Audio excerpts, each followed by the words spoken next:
The planet's puppet masters almost surely have a plan.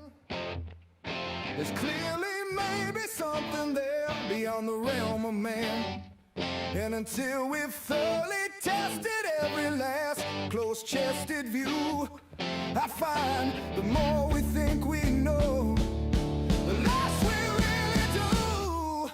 Where would we be without THC? 'Cause we know they're lying to us, just don't know to what degree. Where would we be without THC?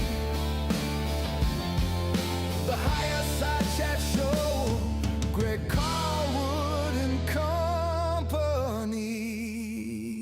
It's a beautiful day in the neighborhood, people. From the Sunshine State, I'm Greg Carlwood. And though we have it drilled into our heads from an early age that we live in the best nation that ever was, the land of the free, blessed with God-given rights that make the rest of the world envious, with an easy path towards sleepwalking our way through the American dream, you still have to wonder, is any of it really true? And how few even ever ask that question. Because when you take a look under the hood, what really makes this American hot rod run is a cold, harsh engine of exploitation, interlocking gears of cradle-to-grave cogs, and a loud, harsh machine spewing toxic sludge and leaving many exhausted, beaten-down individuals choking on fumes as it redlines its way to the scrap heap. What is it all for? And how pervasive is the propaganda in our lives that convinces us all not only to participate, but that we're actually lucky to be able to? Well, today we're talking once again to Etienne de la Boetie Squared. He's the founder of the Art of Liberty Foundation and the editor of Art of Liberty Daily News. The first time he was here, we covered his highly visual book, Government, the Biggest Scam in History Exposed, which breaks down how intergenerational organized crime families use central banking to rob and control the population using a technique called government, with puppet politicians and monopoly media perpetuating the lie. Now he returns to talk about a new highly visual book titled To See the Cage is to Leave It, 25 techniques that the few use to control the many, which pulls back the curtain on the subtle conditioning and manipulative mind control techniques used to keep us all under the control of the nefarious few. Sounds good to me, so let's get into it. The freedom-fighting, cage-revealing, big machine-exposing, sovereign individual, Etienne de la Boetie Squared. Welcome back.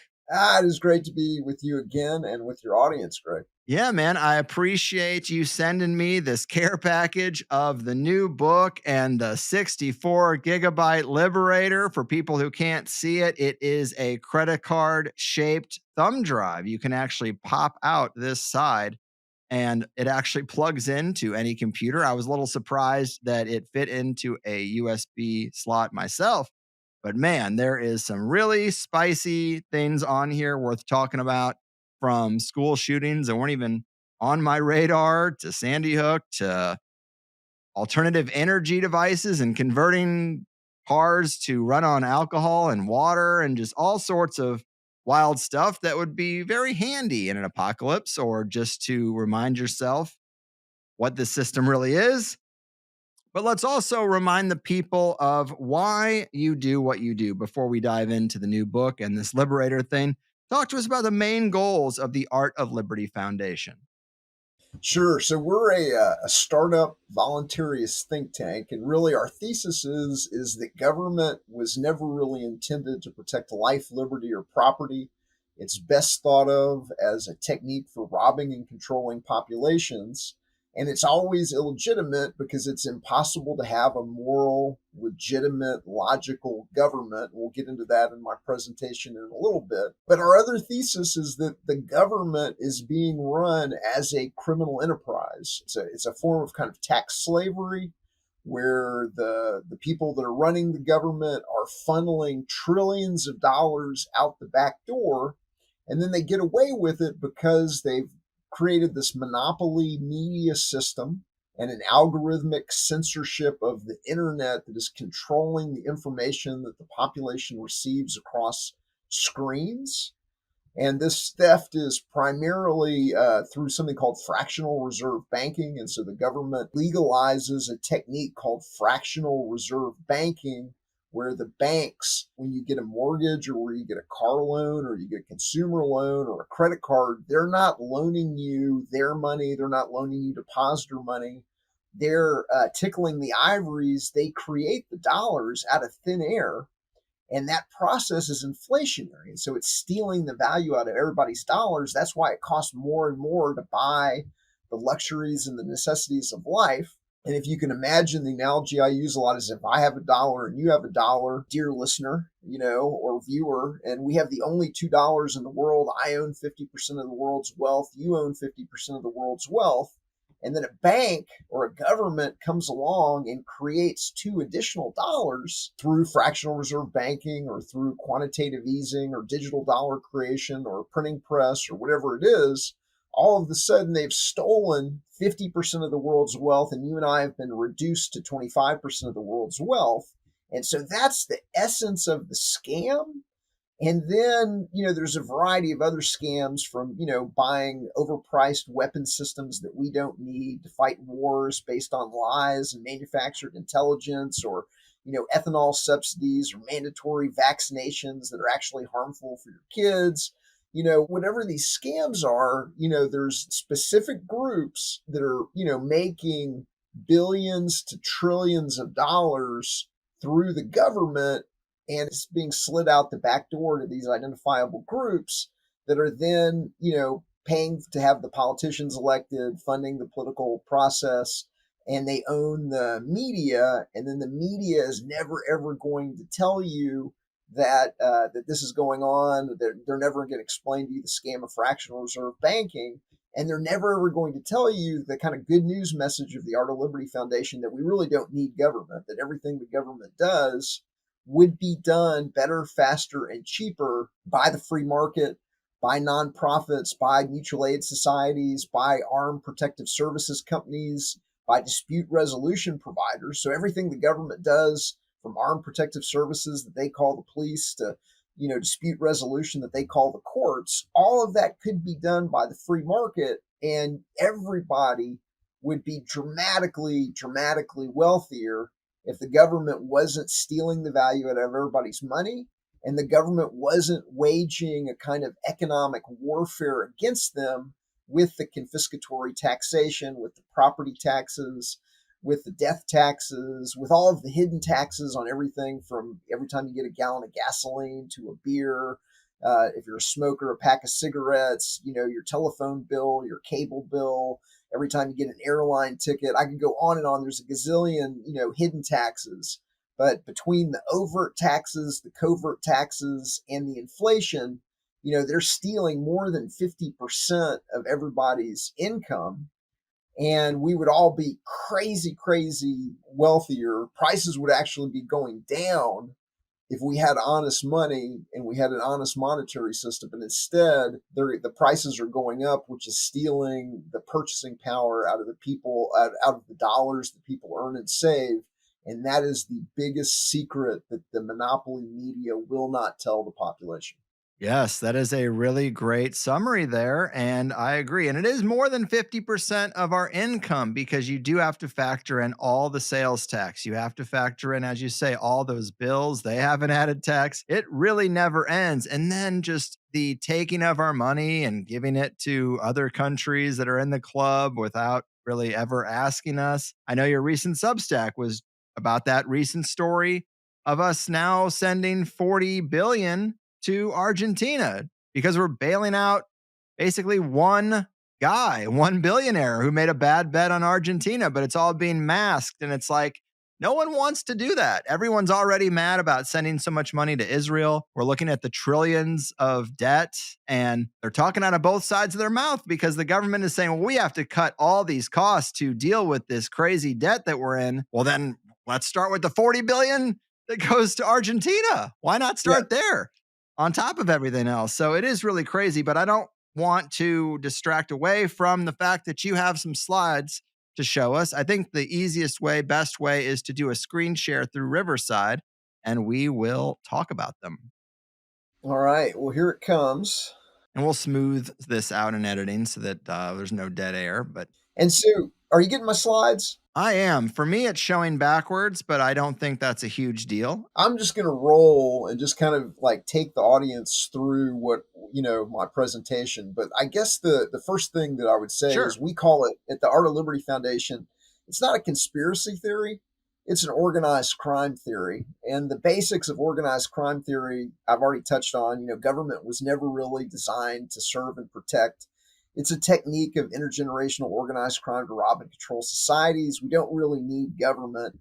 Monopoly media has been controlling the information the population receives to hide the illegitimacy, illogic, immorality, and criminality of the government since the 1700s in the United States. That's something that I break down in both Government, the Biggest Scam in History, and in the new book, To See the Cages, to Leave It. But also the third leg is the media or the academia. And you're going to go to a mandatory government school where the government is going to teach you that the government is legitimate, desirable, and necessary before you're old enough to really question that. And even if you went to a private school, the private school has to teach the government's curriculum. Most people are going to go to a state-run university. They're going to learn the exact same thing. And really, the biggest lie, the basis of the whole thing, is this idea that it's possible to have a legitimate moral government. I've got a little quote from Hitler: if you tell a big enough lie and tell it frequently enough, it will be believed.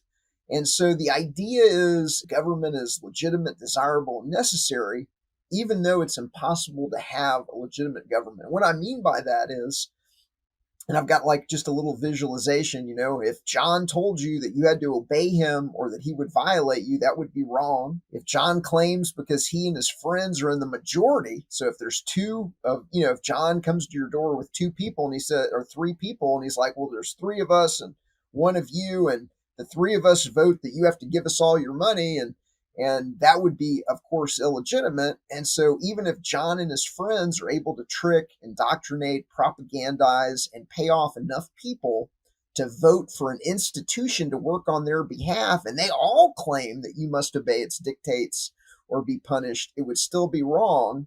That's still wrong. And so there's no magical additional person that makes that scam of two or three people voting to rob the single person moral and legitimate just because you hit, oh, well, that was, we got 50 million people that are voting now, or we've got 100 million people. And so it's immoral, it's illogical at its core. Nobody can be bound by a social contract, the Constitution that they did not sign. So if you didn't sign the Constitution yourself, you're not really, bound by it. And if I don't have the ability myself to steal your money and call it taxes, or to make up rules for you myself and call it laws, then it is 100% impossible for me to delegate a right that I do not have myself to steal your money or make up rules for you to a government or a representative to, exercise on my behalf.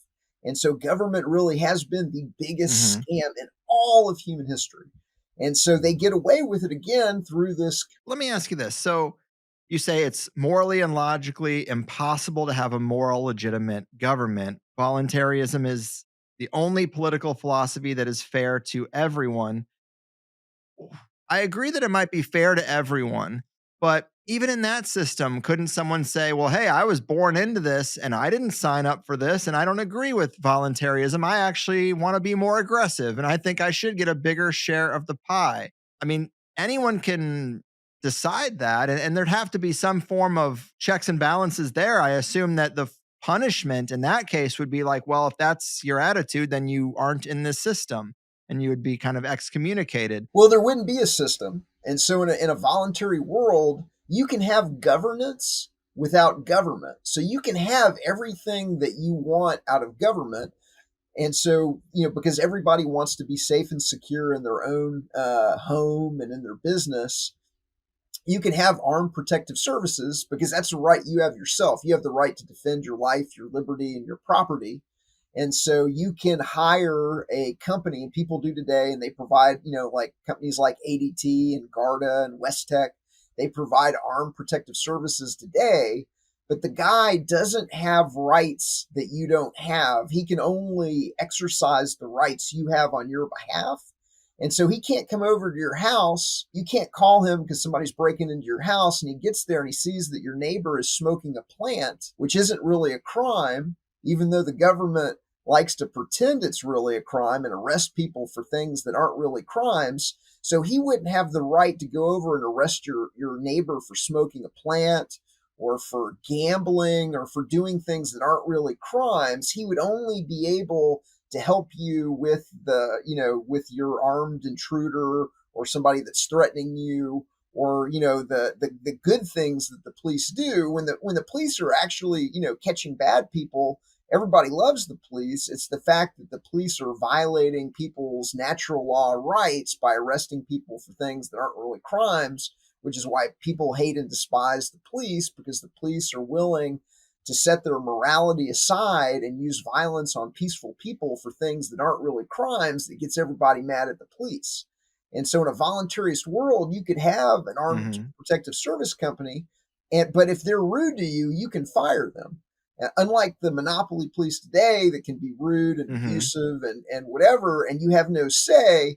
But if, ADT comes to your house and the guy is rude or is violent or, something that is not cool, well, you can fire ADT tomorrow and you can hire Garda and they'll provide service. And in that world where there's not a monopoly, ADT and Garda now competing in your city and in your town to who protects neighborhoods the most, who gets the most restitution for their customers. And now you've got that market dynamic that everybody loves when it comes to restaurants and supermarkets and toy stores and hobby shops and things. Like everybody wants that competitive market dynamic where you can go to different people and the people have to please the customer. You don't have that under monopoly government. You have one size fits all. You have no choice.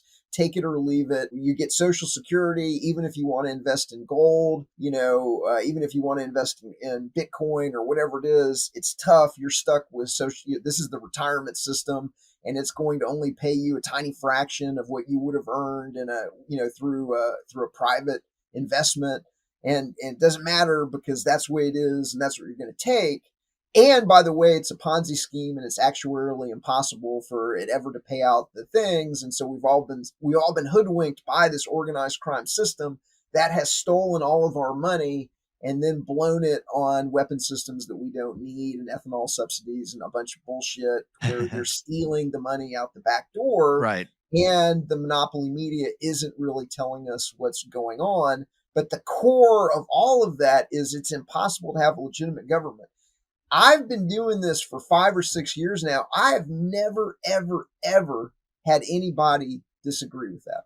There's never been anybody that said, "Hey, you're wrong because of X." I mean, there's nobody that in a kind of logical train of thought says, "Hey, the little example you gave with John and his friends is incorrect because of A, B, or C."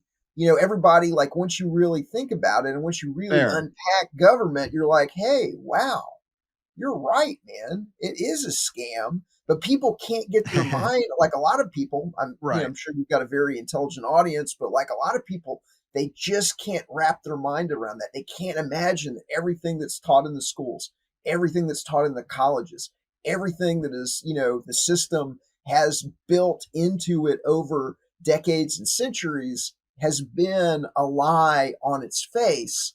But this is the core of the lie. This is the Hitler's big lie. This is the thing that gives government rights that you don't have. This is the inherent unfairness of the system. This is the illegitimacy of the system unwrapped and laid bare naked for everybody to see. It is impossible to have a moral, logical, legitimate government. Fair enough. And I don't want to be the first one to break the trend of nobody disagreeing. And I don't argue that our government is moral or legitimate necessarily, but that word impossible, it's a big one. Impossible is a big word. And I feel like there could be a configuration in there somewhere, but I get what you're saying. Like, society should be more like a collection of bespoke services that you opt in and out of, whichever ones you want to your level of comfort rather than forced compliance. So yeah, I don't want to get hung up on definitions and semantics, and you got this presentation. Sorry to derail you. Here's the next slide. Let's get into it. No problem. So we'll get to that. You can have governance without government. And so like the HOA is an example, like you can right. get together with your neighbors and you can say, hey, we're going for, protect all of our own property values. We're going to agree that we're not going to paint our houses pink and that we're not going to have junk cars in our yards. You can have standards and things that are optional, but there's not a gun that says you can't leave. There's not a gun that says that you have to pay. If the rules change in the HOA, you can move. You're not being forced to, participate in these rules other than the fact that you've bought into the community, but you can sell your house and you can go somewhere where you can put junk cars in your house or you can paint your car pink. So you can have, your house pink. You can't have governance without government, but you can't have government. And here's an example. So, what I do in the book is I break it down with a lot of visualizations.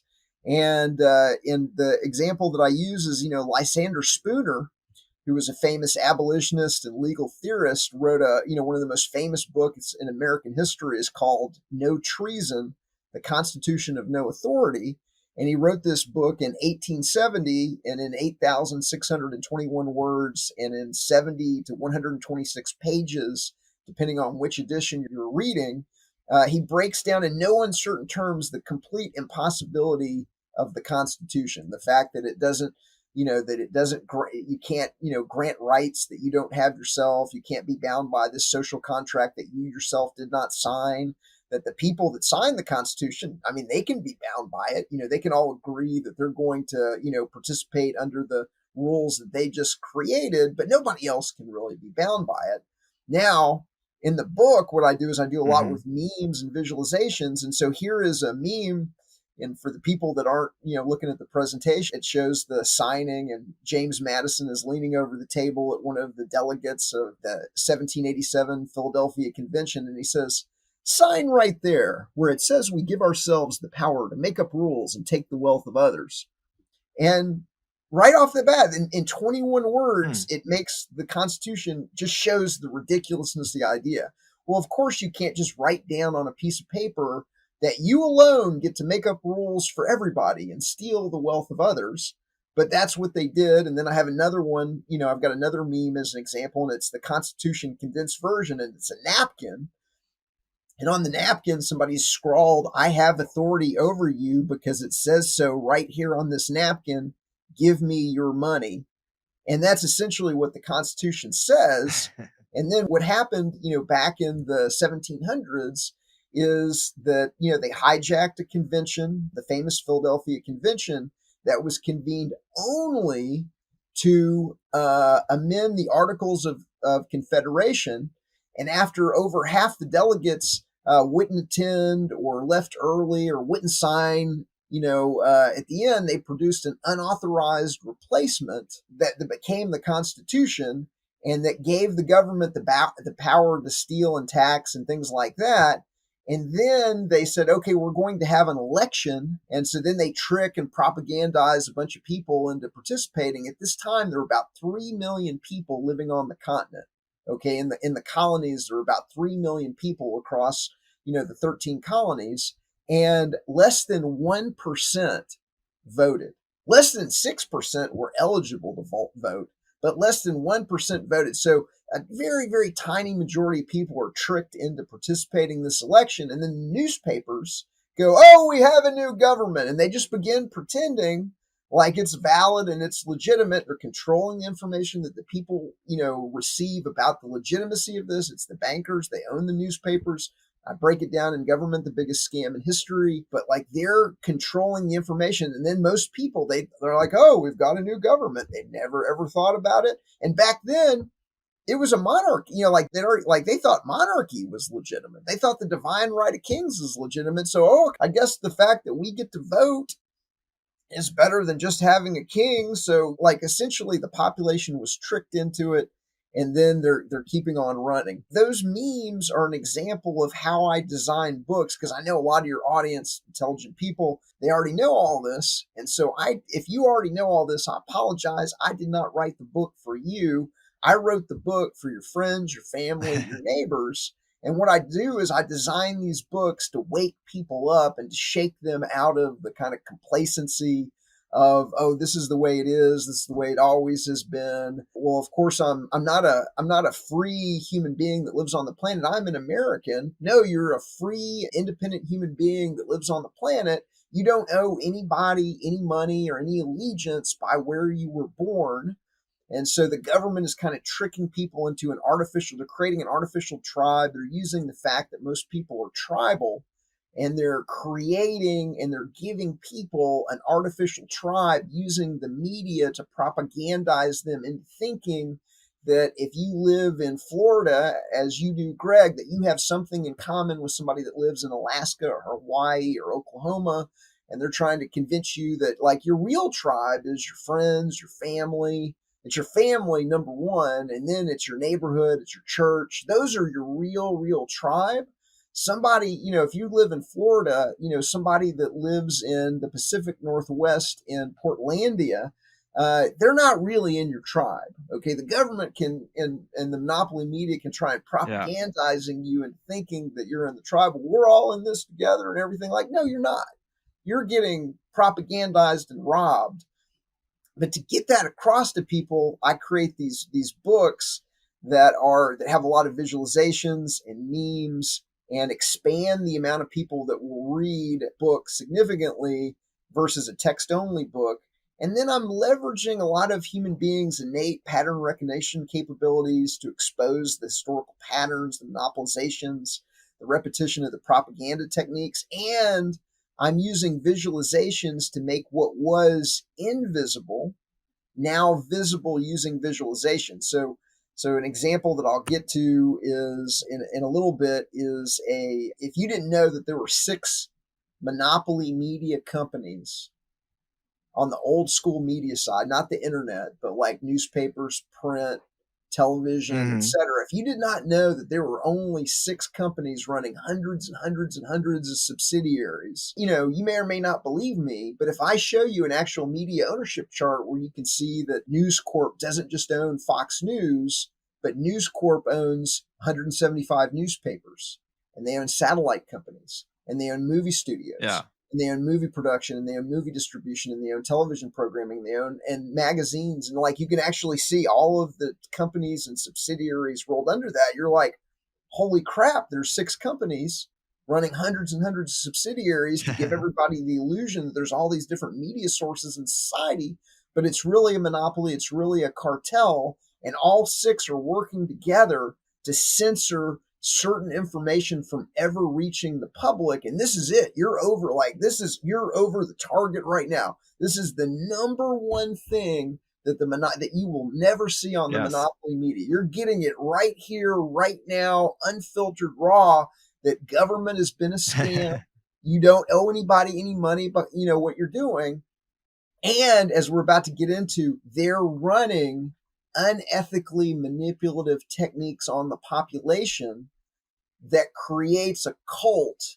And we'll get into that in a second. I'm just going to say the last thing about the book is, seeing is believing. Presentations using visual aids are 43% more persuasive. So if you want to wake up your friends and your family, you really do have to show them that media ownership chart. You really do, you really can be impactful with those Molotov memes that I just showed you. And ideas presented graphically are just easier to comprehend. They come so quick that you can just kind of flip through the book and you're going to understand what you're looking at versus, it takes you twice as long to read. It takes about a quarter a second for the human brain to process and attach meaning to a symbol. But by comparison, it takes us an average of 6 seconds to read 20 to 25 words that describe the exact same thing. This is a different media ownership chart that's in the book. So let me step in here just to say, sorry, I do think we have a little bit of a delay, but great points. I just wanted to step in to say, I've heard a little bit about that history, that people don't really realize how few people actually voted for the infrastructure that has risen up all around us. And it is something my dad used to say all the time. I don't know if the numbers are exactly right, but he would say, the largest group of people is the people who don't vote.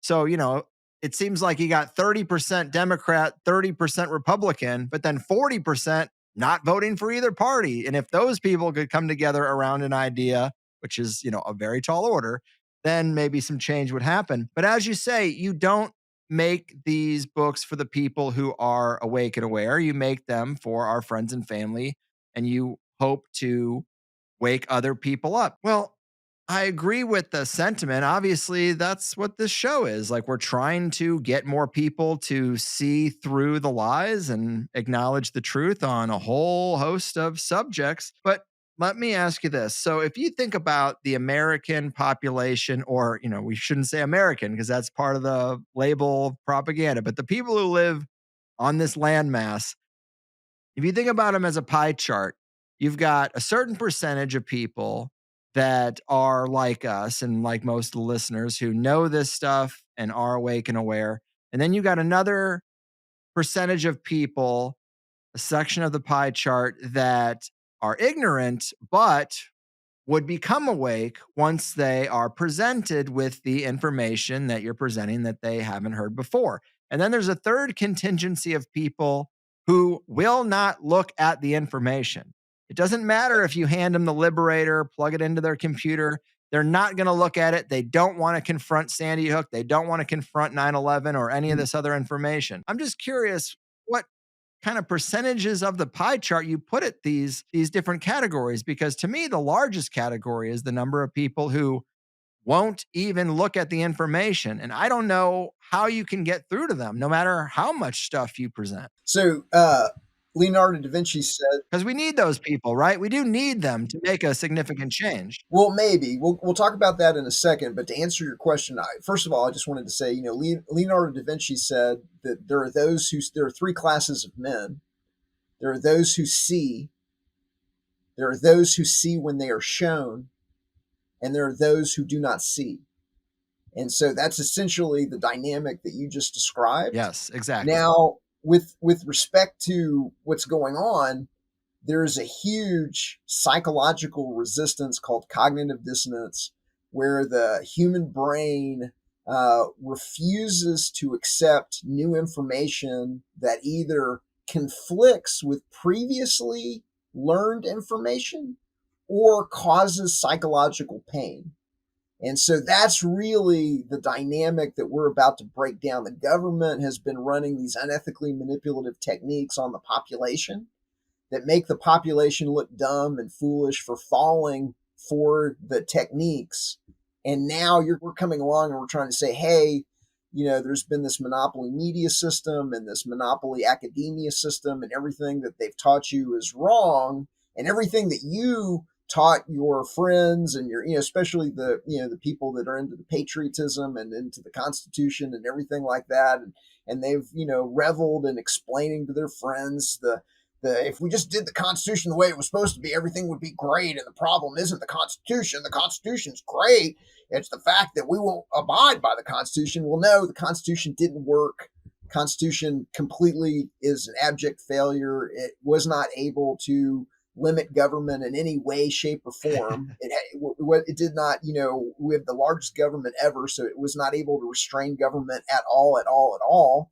And it was not able to protect even the basic natural law human rights that are outlined in the Bill of Rights. So it doesn't protect rights, it doesn't limit government, it doesn't work at all, and it's illegitimate on its face.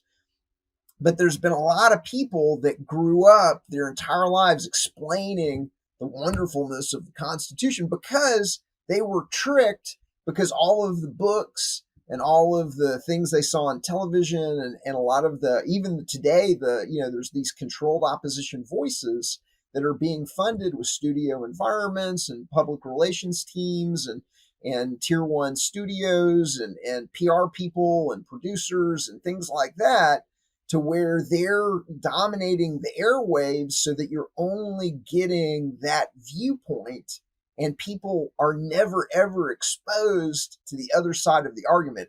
This really is the biggest secret that is being kept from the population. And it's being kept from the population because it's being algorithmically censored on the internet. The people that are like me are being demonetized. We're being de-indexed. We're being deplatformed. We're being shadow banned on platforms like Facebook and X. And I could tell you like so many different, like examples of how we've had our content suppressed over the years. I mean, dozens and dozens and dozens of examples. We had a conference. They wouldn't allow us to, just like an academic conference where we had world class, academics and authors and economists talking about how you can have everything you want from the government without government and the illegitimacy of government. And Facebook and Google ads would not allow us to to buy advertising for an academic conference. Like it just Right. just a tiny like little example, but again, that's the thing. Oh, you want to talk about anything more about that, or you want me to roll? Well, I definitely don't want to run out of time before we get through your slides, but I just wanted to say, like, along those lines, with this latest book and these 25 techniques, I mean, some of these things are more obvious than others, but yes, it is largely about just controlling what people are allowed to be exposed to. And it does start, as you say, early with the kids. You got to hit them with the flag worship, the Pledge of Allegiance, the uniforms, and then you go into the junior ROTC. Like, I didn't even know it started that young. And I think it's actually really disgusting that parents would condition their children to be soldiers from like 8 to 12 years old. Like, what the fuck are you doing? But anyway, that's its own sickness. And then you go into the scouting programs and all that. It's the uniforms, and scouting always seemed like, oh, wilderness stuff. That's kind of nice. Survival skills. Yeah, but that's under the surface. What it really is more indoctrination into the rah rah America system and a forced coercion, as you say, into this collective and this pressure that's put on, again, children to participate in this collective. And what I think is really interesting is when you start going into the anchoring, the term you use is anchoring of the flag. And this is where it kind of goes all across culture. The paid for flag worship woven into stadium events and sports. I did not know this. You say that the organized crime system pays teams and the leagues as much as 53 million a year to add flag worship and military jet flyovers to important games to anchor the excitement and good times of an outdoor event to the flag and the government overall. And you go into Hollywood, which is something we've talked about before, that in order to make certain films that involve the government or have military equipment, before all the CGI, if you wanted to make a movie that had the military in it, they had to be the good guys or they wouldn't let you use the tanks, the jets, and all that stuff. It had to be basically, the Tom Cruise rah rah America stuff. But you even talk about Rocky and the American flag specifically placed in the scene that everybody knows, and just this notion that people are not allowed really to see films even where the government is the bad guy. There might be a rogue agent within the government. There might be someone co-opting the government, but it's not the government's fault.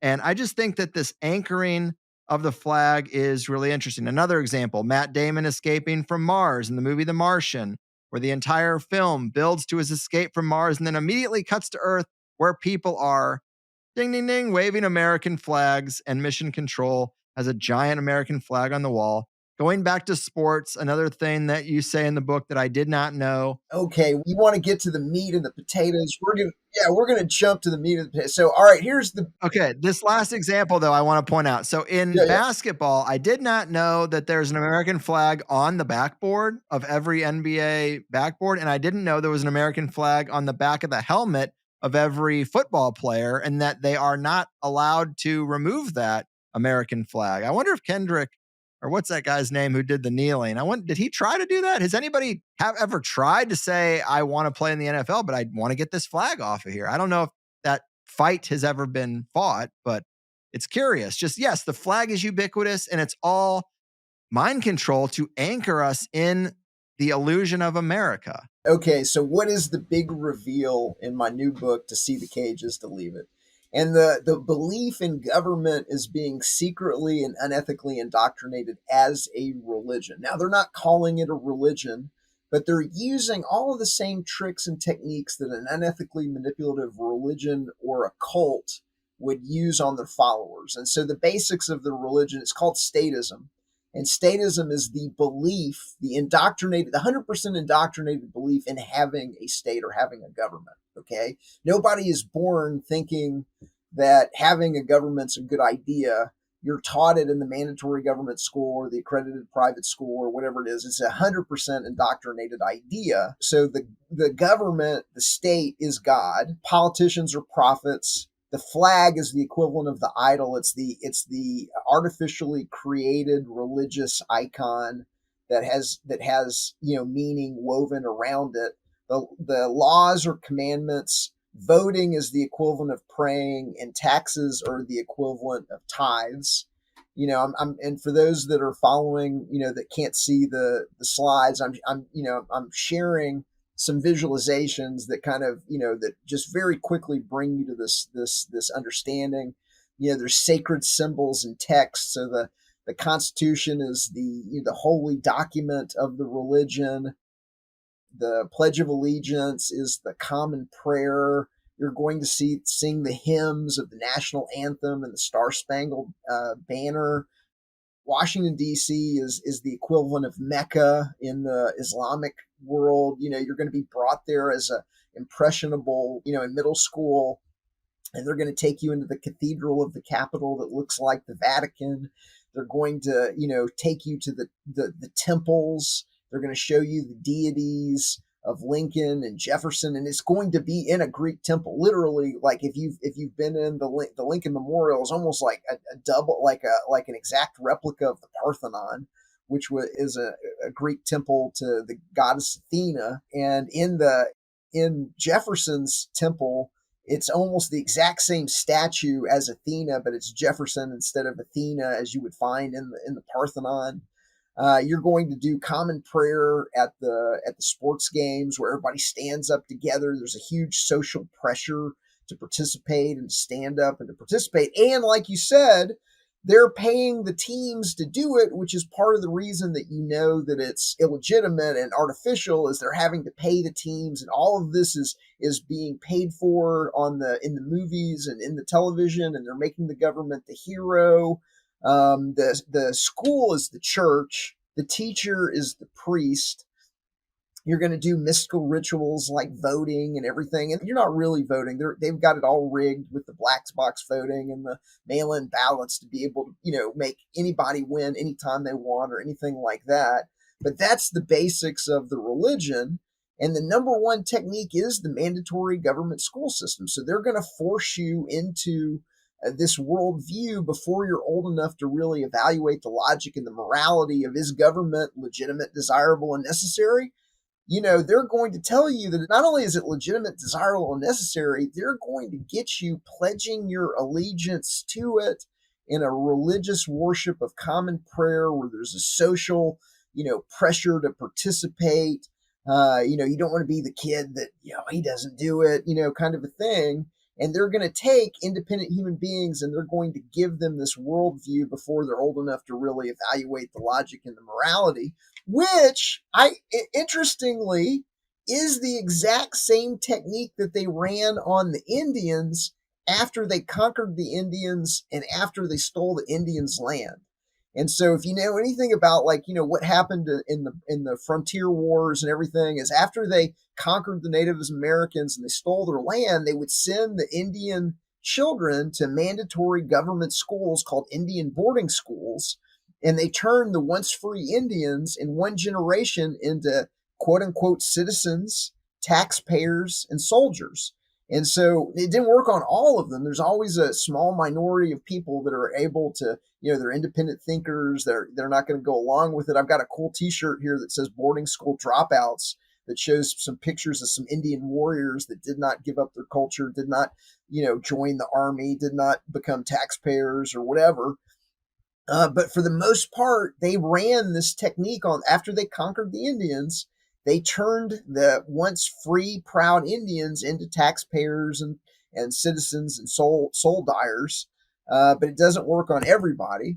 Now, you mentioned earlier too, you mentioned that, the young Marines take kids as young as 8 years old. 8 years old, and they begin this process of indoctrinating them. So I've got a quote from Hitler where he kind of describes the Cub Scouts, the Boy Scouts, the Explorers, the Young Marines, the JROTC, AmeriCorps, and the U.S. military. But he's really talking about Germany, but all the exact same programs that Hitler was talking about in Nazi Germany, we're using the exact same equivalent on our population today. And so, when in the Hitler quote, he says, these boys and girls enter our organization at 10 years of age. And often for the first time, they get a little fresh air. After 4 years of the young folk, which is the equivalent of our Cub Scouts, they go on to the Hitler Youth, which is the equivalent of our Explorer programs, where we have them for another 4 years. And even if they're not complete National Socialist status believers in government, they go on to the labor service, AmeriCorps, where they are smoothed out there for another 6 or 7 months. And whatever class consciousness or social status might be left, the Wehrmacht, the German armed forces, will take care of that. So that's the government's, JROTC, ROTC, and military and police training. And by the time you go through the Cub Scouts, the Boy Scouts, the Explorers, the JROTC, the ROTC, military and police training, now you're willing to set your morality aside and you're willing to murder whoever you're told. And that's the stone cold truth, is they're running these unethically and manipulative techniques to produce something called an order follower that will set their morality aside and either murder people for the state in other countries, or domestically, in the case of the police, will use violence on peaceful people and throw them in jail for things like smoking plants or gambling or things that aren't really, really crimes. And if you want them to goose step, they'll goose step. If you want them to beat up old ladies and move a crowd back with riot control stuff, they'll do that. They've been indoctrinated that it's legitimate, that they have rights that other people don't because they represent the government, and they can use violence on peaceful people, even though it's immoral, because they've been put through these various techniques. Now, right. We talked about the Cub Scouts and the Young Marines and everything like that, but really, they turn up the heat when it get to the police and military. And so the police and the military, I could talk about dozens. So, like I broke the police and the military in the book. We break down 25 techniques, but I did one technique for the police, one technique for the military, but subsumed under those are actually dozens and dozens of unethically manipulative techniques that are used on the police and on the military in their training to create this obedience. And that these include verbal and physical abuse, excessive stress, degradation and humiliation, sleep deprivation, right. isolation, the artificial conformity of the uniform. So a uniform, if you break it down, is uniform, single form. They're going to shave the head and they're going to put you in a uniform to remove your individual appearance and compact you into an artificially created group dynamic. They're going to move you onto a military base, or they're going to move you to a state police barracks. They're going to separate you from the rest of society. They're going to, during training, they're going to curtail your communication. You're not really going to be able, they allow the troops to call your family when you arrive at the military base before training. And then you're not going to be able to talk to the outside world until it's over. And then they're going to, in the case of the Marines, in the slide that I'm showing, it's a picture that they've taken all of the doors off all the toilets. So you're never, ever allowed to have a private moment. You're never, ever allowed to think for yourself and sit there and contemplate, is this moral? What I'm being asked to do? Do I really want to kill whoever I'm told to kill? Do I really want to participate in this point? Yes. And I just wanted to step in because on the slide there, that was one of the most impactful images to me reading the book, is all the toilets lined up without any dividers or walls or anything, because it is like a prison, and you reverse engineer the structures in which you're talking about and all the protocols. And it's like, well, why would you do this? It is absolutely mind control. I think something that we don't think about a lot is how, in the case of the military and police, like you said, they're removed from society. You take them to a separate place to do all this stuff to them.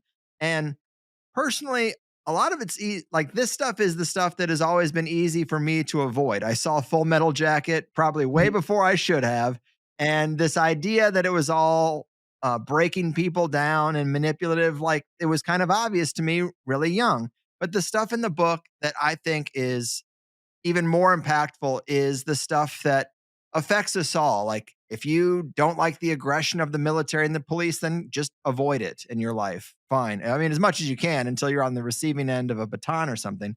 But Mhm. when it comes to the sports and the other stuff I mentioned in movies, like it really does seem like all of culture is created so that the more you engage with it, the more affected by it you are. There is one slide. It's actually technique number 10 in the book. You have a QR code that you can scan and be taken to this video that I just thought was crazy. So it is a television sign off message from the 1960s. So Yeah. obviously, the further you go back, the fewer programs are even on TV. I used to be a film buff and I could have basically watched all films that were created. And now there's like no way you can keep up with the shit that they're pumping out. But Mhm. you go back to this time, and yes, that's the QR code right there. I suppose anyone can scan. I'll try to play it in the wrap up just so they can see it. But you say in this message, which is basically them doing the Pledge of Allegiance, I believe, at the end of the broadcast of the news. Mhm. And the words come up on the screen, but the words come up in a way that random letters come up kind of first. It's very fast, but Mhm. you say that when you decode those letters that pop up first, the messages that are embedded are trust the US government, God is real, God is watching, believe in government God, rebellion will not be tolerated, obey, consume by Naomi, worship, consume, obey, believe, do not question government. And I wasn't able to pause it to like actually catch that stuff, but subliminal messaging to me is some of the most fascinating. I've seen the old example of the Coke ad they ran where in the glass of Coke, the ice cubes spell sex. This is deep stuff. They play off our biology, they play off all these things that are innate to us, and they manipulate it for their own goal. Man, just think about if this is the 1960s and anyone watching the news is getting these messages embedded into their subconscious, how sophisticated is it now? If you're engaged with anything on a screen, Well, it's even it's even deeper because these television sign off messages, for your audience that are a little bit younger, television didn't used to be 24/7, and so sometime around midnight or 1 or 2 o'clock, depending on the channel, they'd roll these messages. But by 12, 1, 2 o'clock, if you've been watching television for hours, you're already in an alpha state where information is going to flow through uncritically. And so in the screen, like in the banner that we have stopped, it says, "Oh, say does that Star Spangled Banner yet wave?" And then there's an effect where that will kind of, materialize out. And as it right? materializes, the next line of text of the, will come. And in between this, "Oh, say does that Star Spangled Banner yet wave?" and the next line in the national anthem, they will put "Trust the U.S. government. God is real. God is watching. Believe in Yeah, government God." And you can actually freeze it. It's hard to do because, like I said, it's only for a second, and it comes in, in a way. But you can actually, if you sit there and you press, and I've done it for people that like I didn't see that, and you have to actually, just hit stop, start, stop, start, stop, start until you can right. see it, but you will be able to see it. And in the video, they actually break it down, and they'll actually do it at a frame rate where you can actually see it, but you can actually go to the original, which is still on the internet. It's still available, and you can actually do it and see it, yourself. But this is another example of the government is kind of, running all of these different techniques using the media, including subliminal programming, including these unethically manipulative techniques. I want to go back one to technique 9, which you mentioned earlier, where the government and the Department of Defense have the direct involvement in over 1,000 major movies and 1,000 television shows that we know of, where they're product placing the flag at moments of high positive emotion using this advertising technique called anchoring. And so they'll build the audience up to a moment of high positive emotion. This is the trailer for a movie called Theaters of War, where they're breaking down the scholarship behind all of these claims and how the Department of Defense has script control, and they're actually changing history. And so, like, if you want to shoot a movie about Vietnam, you can't have a scene about the My Lai massacre. You can't have a scene about a lot of the crimes that the troops committed in Vietnam, or you're not going to get the money or the shoot on military bases or military equipment or anything that you want. Right. The first part of the process is you give the Pentagon actually has an office in Hollywood, and you have to give them your script. And then they read the whole script, and then they excise out, like, you can't do this, you can't do that. And then they give the script back to the director. And if the director wants the military bases or the extras or the F-18 jets, like in Top Gun Maverick, you've got to make the government look good. You've got to make the military look good. You got to sanitize the whole thing. The government's got to be the hero. And so the government is providing millions, hundreds and hundreds of millions, if not $1 billion worth of gear, and in some cases they're providing ships and carriers and everything like that. And you can't make the movie. And, if they are providing it, you're able to make the movie for a fraction of what you would have been able to make it for otherwise. So directors go for it, and they make the government look good. They make the CIA look good. One of my friends from high school is one of the top directors in Hollywood. I won't say his name, but he's constantly making the CIA look good. It makes me throw up in my mouth. The CIA is murder incorporated organized crime, and that during the Vietnam War, they were doing something called the Phoenix Program, where in Vietnam, they were scooping up school teachers and politicians, and they were just having execution squads murder people during Vietnam without any kind of trial, without any kind of things. Like it was called the Phoenix Program. It's well known in American history. It's got a Wikipedia entry. You can go, books have been written about it. But like that's the reality of the CIA.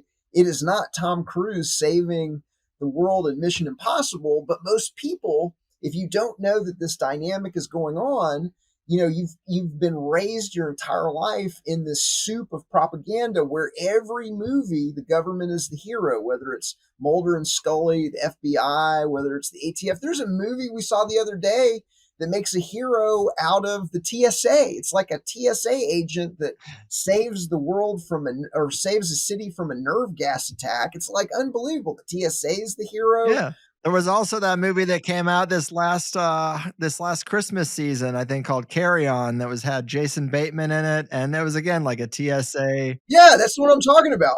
Okay, there you go. Another weird example. They make the TSA the hero. It's unbelievable. It's unbelievable. I don't know if you. And then here's another one, The Accountant. Now the accountant with what's his name? I can't remember. One of the guys from Good Will Hunting, Ben Affleck. Ben Affleck.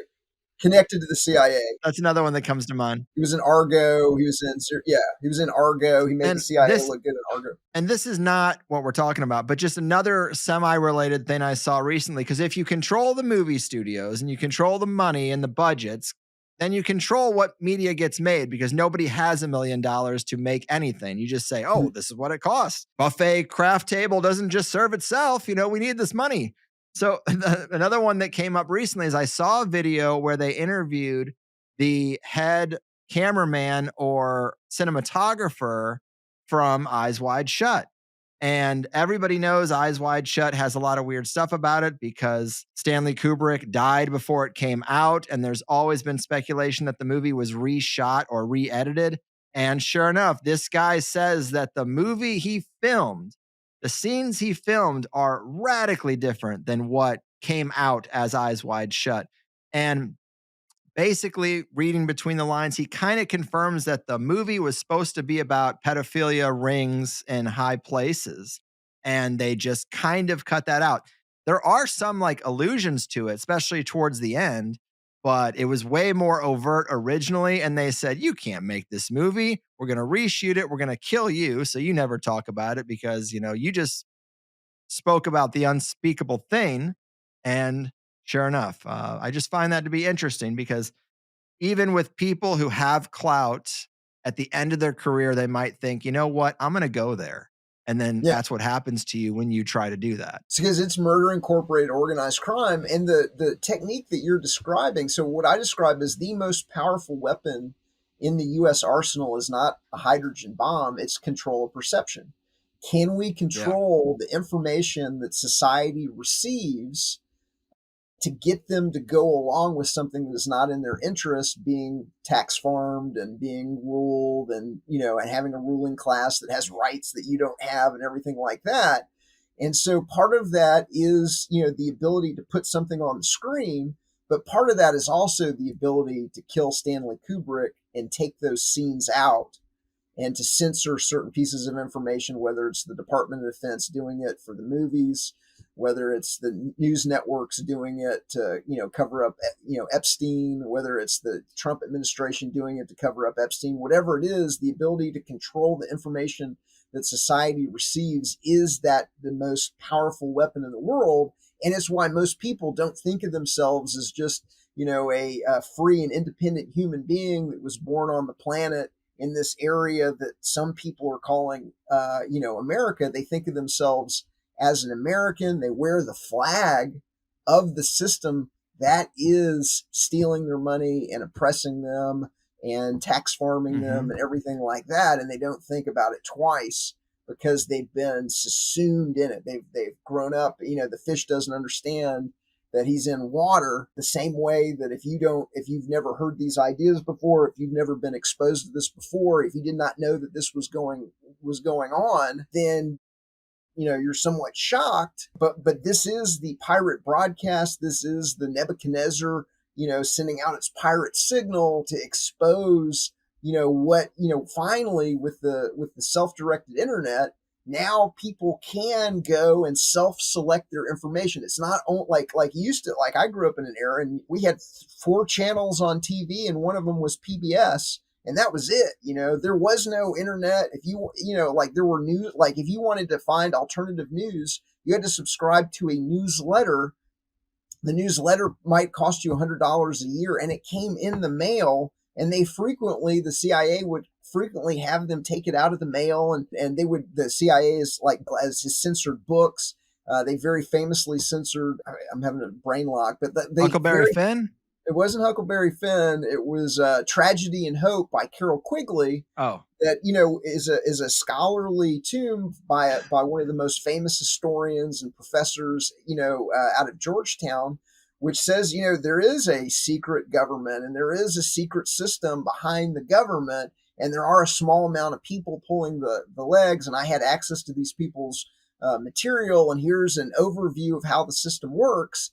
And that book had the printing plates destroyed. And that book was, there's different versions of that book where certain pages have been removed and things like that. And so it was easy to do. It's now much harder to stop the signal. Now they're using techniques to get people hooked on the screens, and they're using this algorithmic censorship of the internet.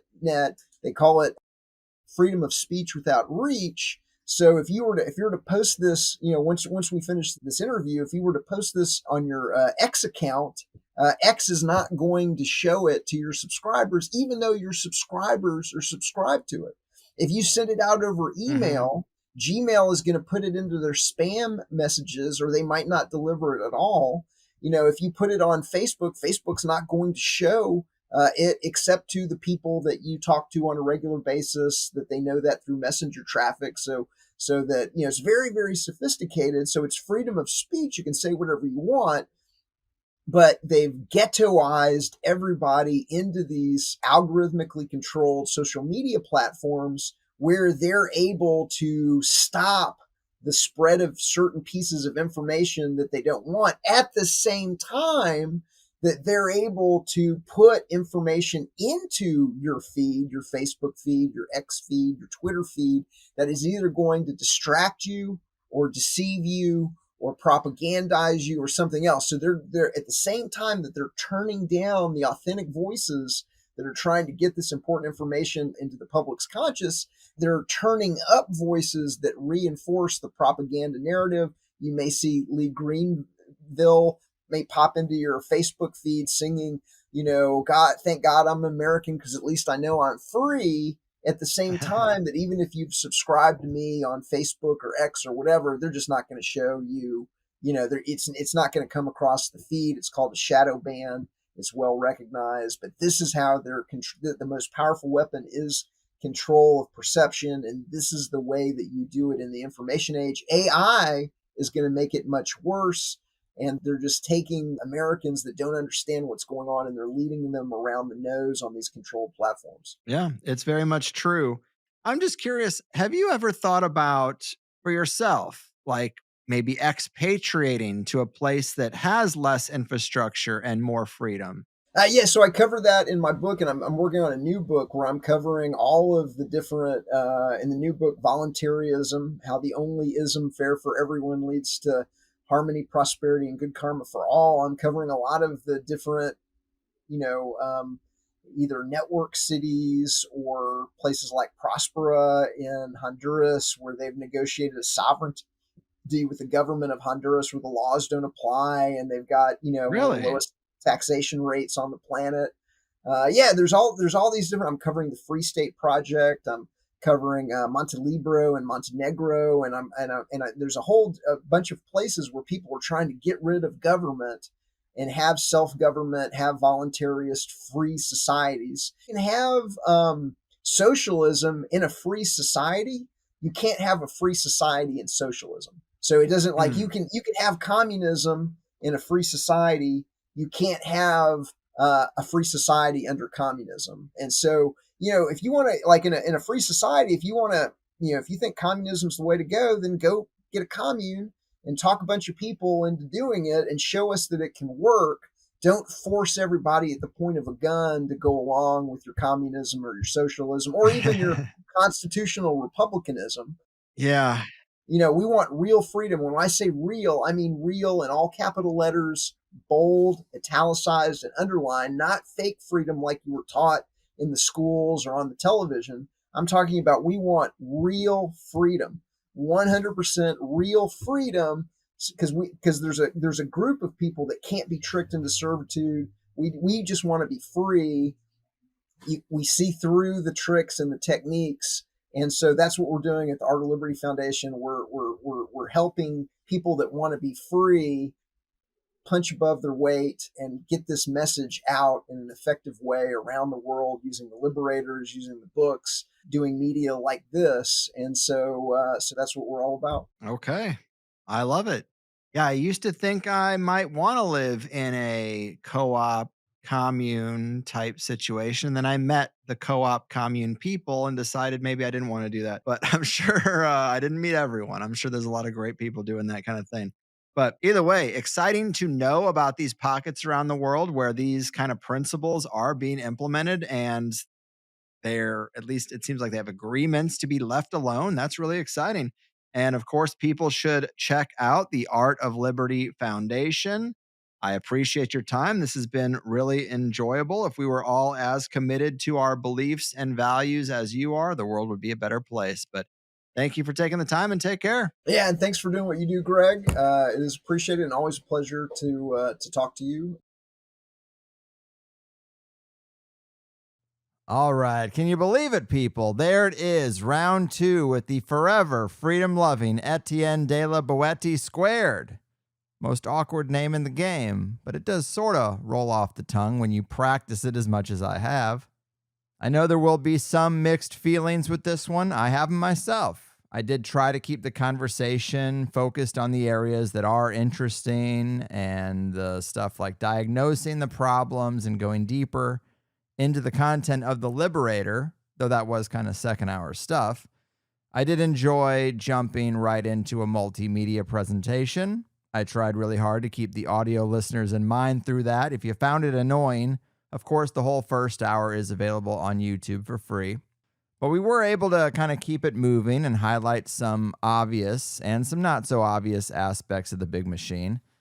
I do like the reminders of how we're indoctrinated at every turn. I like stacking all that stuff up and thinking about aspects of it that I just haven't thought about in a long time. I actually think a lot of his material works great for a generation like his or mine, but with the younger generation, I kind of think there's been a different cultural shift in engineering a sort of hate for the state or a distaste for America. You know, America's always the bad guy and it should burn to the ground. I hear that sentiment from younger people, and I know that it comes from a place of just feeling like there's no way they can make it in this rigged game, which has gotten more and more rigged with each generation. So the frustration is definitely something I resonate with. But at the same time, I don't think they're thinking it through all the way. And a lot of people that I hear talking about wanting to see collapse, man, it tends to come from, I hate to say, young, naive, somewhat weak people who have always been comfortable and safe and really are just ignorant of what it would truly mean to see the system collapse. A lot of them don't have the skills required or the kind of strength and grit it would truly take. So it's kind of just throwing a temper tantrum to some degree and regurgitating what I think has been the new engineered propaganda with this goal of tearing America down to make it more easily fit into a global control system. We didn't really get into that, probably a little bit of a more nuanced conversation, but at the risk of sounding like a statist, I think we could just focus on a few specific things that would make huge improvements that would make our whole system kind of unrecognizable. And I think that'd be a better approach than tearing it all down. To me, the biggest bang for the buck changes would be, of course, ending the fractional reserve system and returning to a hard asset-backed currency. Also, you got to get rid of all the government lobbying. Another thing would be making term limits for all branches of government just automatic. Making CEOs legally liable for the actions of their companies would probably go a long way too. And one that I don't think gets enough attention is doing something to rework the publicly traded company system. Because publicly traded companies need to grow 8 to 10% every year forever, or investors just pull their money out and put it somewhere else. I think that's a big one because that configuration alone is responsible for a lot of problems. And when I hear people making general criticisms of just capitalism and greed, a lot of times they're talking about this incentive structure because they're motivated, these companies, by an obligation to put shareholders first and keep that infinite pace of growth. It's why things get more expensive and quality gets cheaper and shittier basically forever. Employees can't get raises because it cuts into profits. How can we shave more off the bottom line every year for those damn shareholders? Well, you pollute, you exploit, you cut corners, you screw employees, etc., etc. It's sort of baked right into the cake when a company goes public. But just those 5 or so things that I just mentioned would do wonders for this system. Obviously, we could go deeper and cut out all the bloat and lower taxes to the absolute minimum that's humanly possible. And for fairness' sake, keep the rate the same, top to bottom, maybe 5%. Etienne would say that it should be 0 or it's theft. But this is just me being a bit of a realist. And those changes would never be on the table, of course, but I would rather see what could happen with those handful of changes than dismantle everything and say, good luck, everyone. But I do appreciate what he's trying to do, the awareness he's trying to raise. And if I wanted to let the whole conversation devolve into a debate over if this is an effective strategy or if a stateless society is what we really want. Yeah, I easily could have, because I have made that mistake before. I think maybe the last time he was here. But it's a much better use of the time to just stay focused on the common ground and at least help him make the case that he wants to make and just try to keep it interesting. There are obviously a few reoccurring themes that come up with guests over and over the years that I tend to get frustrated by and I push back on. And longtime listeners are well aware of what those things are. So I feel comfortable letting that misalignment between the guest and myself on some of this stuff just go without needing to comment much on it in the interview, especially comment as much as I might have in the past. Also, just to get in front of this now, I don't have on everyone who sends me a bunch of stuff, but I do admittedly feel a sense of obligation to reciprocate oftentimes when that happens. And that often isn't a good thing. But when I popped the Liberator into my computer and browsed through the files, I knew that we could get to some really good stuff when the time came. And we did spend a little time on Sandy Hook and the crisis actors thing and some of the events in the Liberator. I tried to fit in some of the prepper files and alternative energy stuff, at least list that stuff. And that is mainly what the Plus show got into, as well as something I didn't expect. But he spilled a lot of the anarcho-poco tea. He is not a Jeff Berwick fan, let's just say that. I know Charlie Robinson has been very involved with that conference, and I love Charlie. I have no doubt that Charlie is a good dude and probably just excited to be involved with something so big with so many great guests as come to speak at that event. But Etienne's insights into possible drug running and that sort of stuff was something else. Good material, if you ask me. Very spicy stuff. I haven't actually seen the Liberty Foundation's piece, Chumped, The Unfortunate Truth About Anarcho-Poco, yet, but anyone who wants to know more about that stuff could check it out on their own, or sign up for Plus if you like what I do and want the full 2-hour uninterrupted interviews, always ad-free and action-packed. TheHigherSideChats.com starts with a free 7-day trial. How about that? In higher side news, well, with this episode, we say goodbye to the studio experience and we bring it back home, baby. I think we'll have better edits, better sound quality, and it's actually much less of a headache for me to just focus on what matters. I gave up a little too much control to have that studio look, and I just don't need it. The feedback is almost in universal agreement on that too, so I feel totally fine with it. We tried, and I did make some good contacts that are going to help me going forward, so it's really all good. As for the last episode before the Thanksgiving break with Dr. Joanna Kuyava, it's got a middle-of-the-road 4.5. When I see that, I tend to equate it to a solid B. I like Joanna a lot. She does have some unique takes, and she's researching areas I enjoy. A critique on Diana Pasulka's encounters is always interesting to me. I wish the rating was a tad higher, but I could say that every time. Either way, the great and powerful Oz has spoken. What am I going to do about it? And as for the meetup calendar, let's see where THC listeners are meeting up. Okay, December 3rd, tomorrow, the Heart Bar in Brooklyn, New York. Oh, and then actually today, we have a New York meetup in Printer's Alley. Okay, so back-to-back New York meetups. Then December 4th, LA at the Coral Tree. December 6th, Vancouver, Washington at the Double Barrel Tap House. December 13th, the Trails Cafe in LA. Also on December 13th, a London meetup at the Rising Sun. And also December 13th, a meetup at the Yew Tree Inn in Stoke-on-Trent, United Kingdom. A weird location with a strange name, if you ask me, but people who are familiar with Stoke-on-Trent Probably know exactly where that is. The U Tree Inn, December 13th.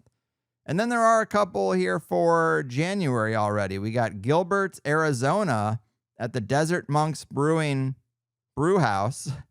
And then January 16th, we have one at Burnham Brewing in Michigan City, Indiana. Okay, calendar is looking good. Wheels are in motion all over this island Earth. Happy to see like-minded locals expanding their network. THC topics and guests make for very easy icebreakers. There's a lot of stuff to talk about, many avenues to travel down. So go forth and have fun. HigherSideMeetups.com. But that's going to be it for me.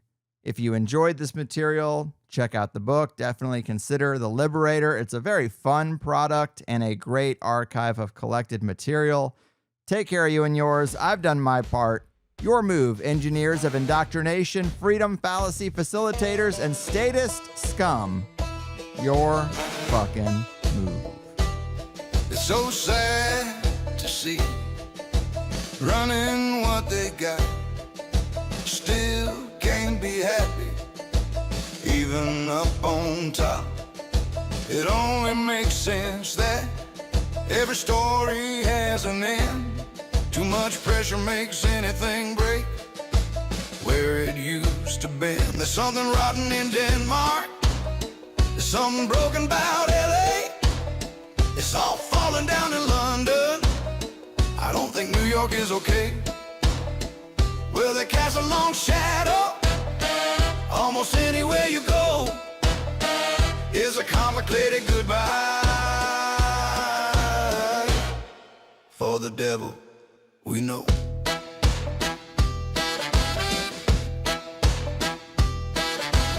Everything they've done has only made us more alone. The spirit of the project no longer seems to be home. They've run out of carrots and they've run out of sticks. This old dog doesn't seem to have any more new tricks. There's something rotten in Denmark. Melbourne isn't looking great. It's going badly in Brussels. I don't think Chicago's okay. Well, they cast a long shadow almost anywhere you go. It's a complicated goodbye for the devil. We know.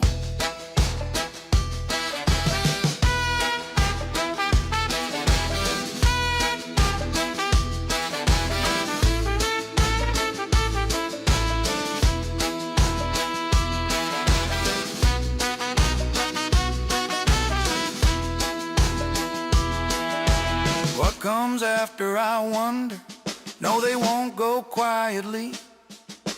Lots of war, not much money, plenty of pain, little relief. We can build back better, in a certain sense of the phrase. Look forward to tomorrow if we can just get through today. There's something rotten in Denmark and in San Francisco Bay. Plenty problems in Paris. I don't think Austin's okay. Well, they cast a long shadow almost anywhere you go. It's a complicated goodbye for the devil. We know.